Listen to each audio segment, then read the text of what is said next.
Hello everyone, happy Friday. It's the weekend, woohoo!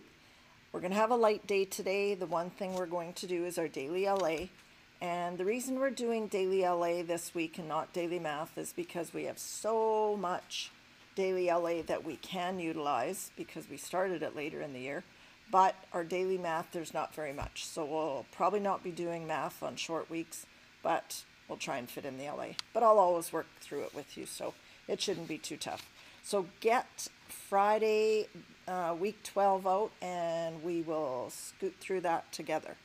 So pause the video if you need to so that you can start working, and I'll get you going. Alrighty, so if you're looking at your worksheet, it says which reference source would be best to look up the information?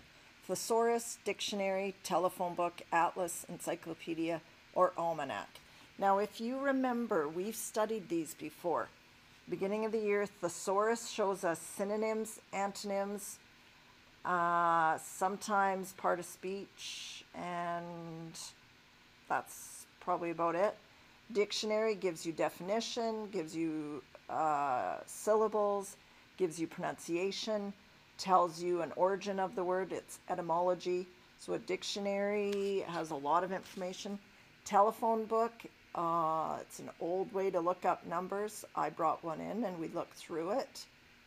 So most telephone numbers, generally not cell phone numbers. Atlas are maps.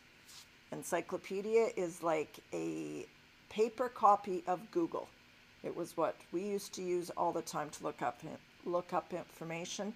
Brea brought one from home, I believe. And an almanac is like kind of like a year of cool information, and often like records are in it or interesting little tidbits of information. So looking at number one, what part of speech the word really is? So figure out what part of speech that is. Okay, so what book would have you looked in for what part of speech? I will show you all the answers at the end. Number two, the inventor of the steam engine. So where would you find information about who invented things? Which one of these books? Remember the one that's kind of like a paper copy of Google? That would have a lot of information like inventors in it. Number three, what the root word auto means. So which one of those books show root words and their etymology or their origin? You can even go back and re-listen to which one I said had that kind of information.